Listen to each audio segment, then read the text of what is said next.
When it comes to PC games I played growing up, one of the biggest sources of entertainment for me were the games developed by Dynamix Studios and published by Sierra.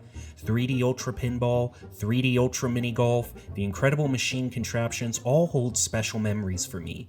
But the one game I played first, and love most to this day, is 3D Ultra Lionel Traintown. Originally released in September of 1999, 3D Ultra Lionel Traintown is a puzzle game that lets you drive around virtual model trains in a variety of settings from realistic to exotic. Looking at the box immediately takes me back to a simpler time in life where pre-rendered 3D graphics were the norm and Comic Sans was still being used professionally. The box does a great job of teasing you of the antics within, mentioning UFOs, dinosaurs, and the abominable snowman as things awaiting you inside. Inside the box, you get the game CD in a jewel case, the usual please register shtick, common for that era of gaming, and a handy quick reference card showing a bunch of keyboard shortcuts you can use in the game. Load up the game and you're treated to an opening cutscene showcasing various footage of real-life Lionel trains zooming around their layouts before the last car takes you into the in-game world and the music whips into a frenzy.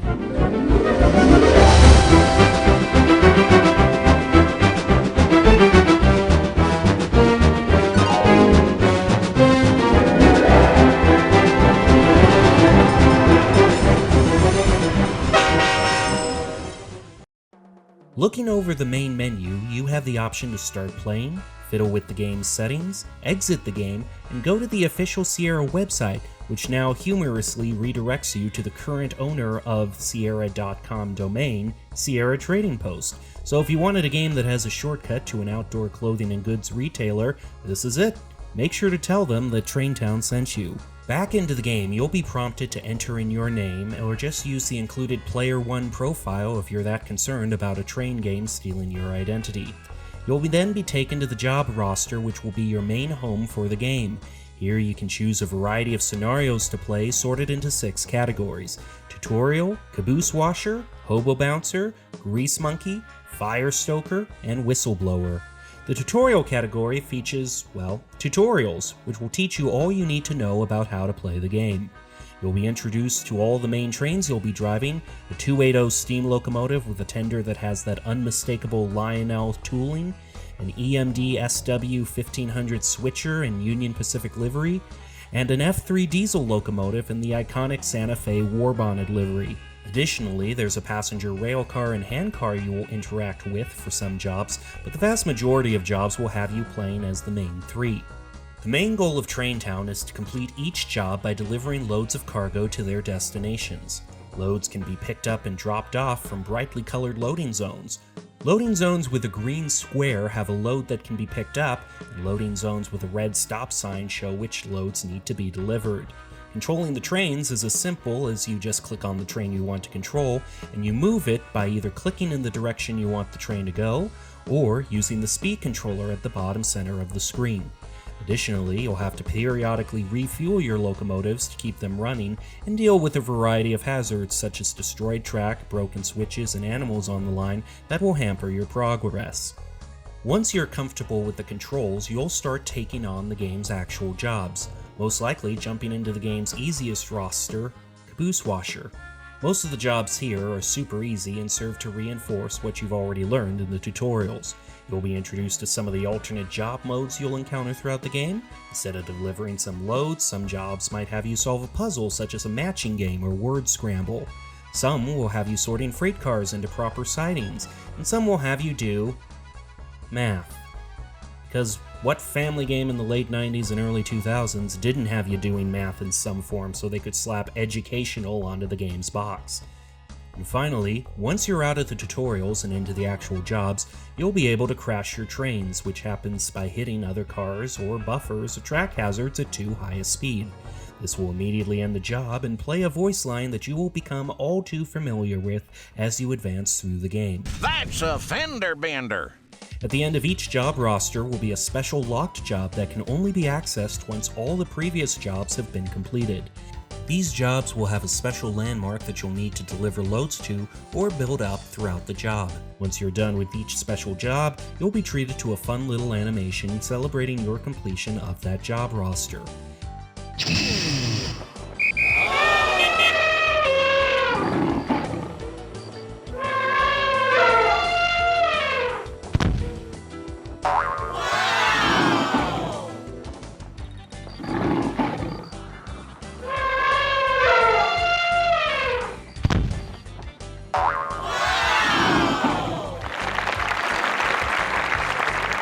As you advance through the game, it'll throw more curveballs at you to make the jobs tougher.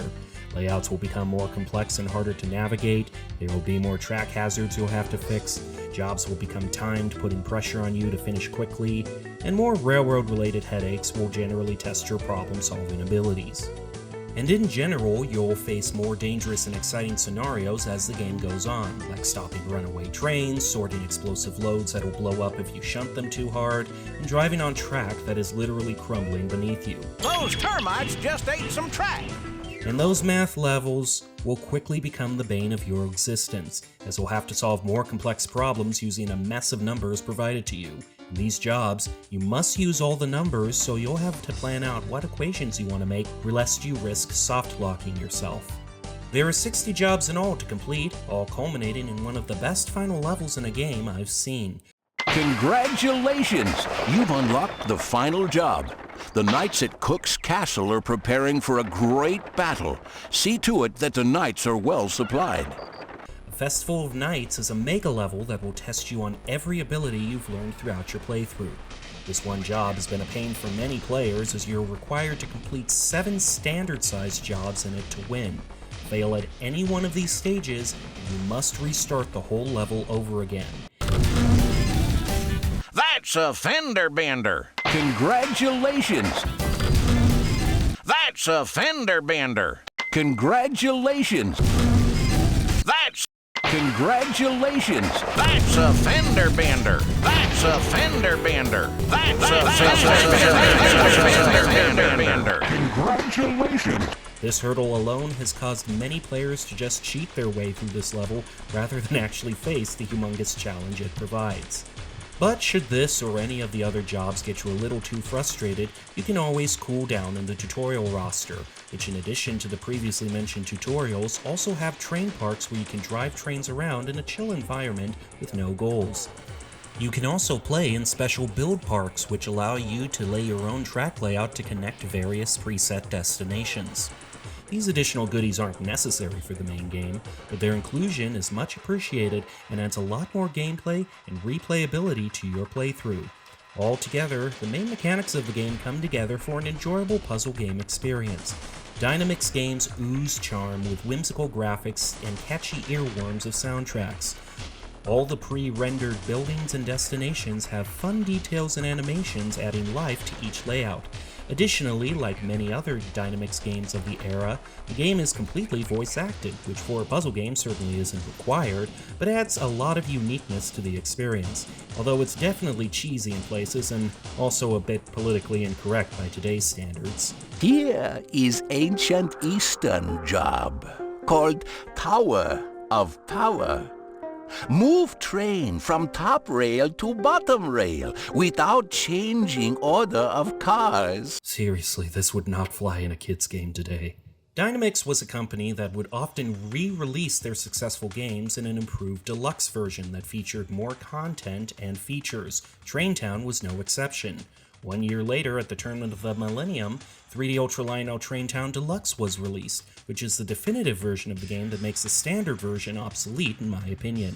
I consider myself extremely lucky to actually have a physical copy of this edition. While the standard version of Traintown is quite easy to find if you want a physical copy, the deluxe version is extremely rare to find in physical form. When it comes to editions, the deluxe version gives you more trains to drive, including Lionel's striking Phantom locomotive, which looks awesome and travels at a ridiculously fast speed. And it also gives you some small wooden toy trains that bear a resemblance to Brio trains with their wheels. You're given more locations to drive around, including a basement, kitchen, and big city, and you're given more jobs to complete, with 4 jobs being added to each main job roster, bringing the total number of scenarios to 80. There are some quality of life improvements to the game, with some bugs being fixed, some job difficulty and time limits being adjusted to make the difficulty curve a little smoother, and the removal of a few redundant jobs, including one math level, which I very much approve of. The only downgrade in the deluxe version is the website button, which instead of linking you to Sierra.com, now links you to NowThisIsFun.com, which at the time of the game's release was an official Sierra website, but now it links you to a very sketchy looking download button. I think I'll take the outdoor retailer instead. But I would be remiss if I didn't mention the biggest feature the deluxe version adds, a full-fledged level editor which adds an entirely new roster to the jobs bin. Unlike the build parks in the base game, which only allow you to build track in a preset environment, the Layout Tinkerer allows you to build everything: tracks, buildings, scenery, and allows you to even make custom scenarios, which, at the game's time of release, you could share online. This addition dramatically makes the game so much more replayable. It makes me wish for a re-release on something like Steam, because this feature would have been great for something like Steam Workshop. However, while the level editor is fantastic in many ways, it does have a few shortcomings that keep it from being perfect. You're only allowed to build on set templates, some of which have permanent fixtures that you can't remove, such as tunnels. This is most annoying in the backyard template, one of my favorites, because it has a whopping 12 tunnels, forcing you to either build around them or just avoid the backyard setting altogether. Loading zones can only have a maximum of 2 to 3 loads to pick up and drop off, which isn't reflected in the main game at all. And you can't make loads dependent on one another, i.e. one load appears when one is dropped off. Plus, each template is a set size, meaning you can only build small layouts on sites like the Purple Moon, and huge layouts on sites like the Big City. Plus, a few in-game buildings are absent from the editor, as well as roads and cars, which remove a ton of set dressing options from your toolkit. It's a tad frustrating having such a good layout editor to use, but having a few arbitrary limits set in place that hamper your creativity. But overall, the layout editor is an amazing addition to an already enjoyable game.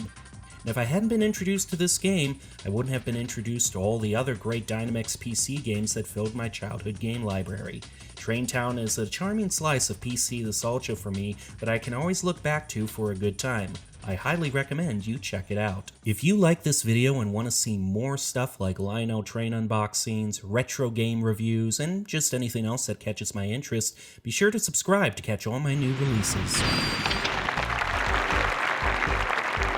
Boy, howdy, you're amazing. I haven't seen that kind of spunk since I caught a 6-footer in Michigan back in '66. It sure was a big one, I tell you. It had a green tail and 6 fins. I brought it home to show Billy. That's my cousin. You see, Billy tells me that's a magic fish. Then I says, Billy, you're crazy, Billy. Yes, you are. So I put it back, not because I'm afraid of a magic fish, but because it's just plumb silly looking. So then I says...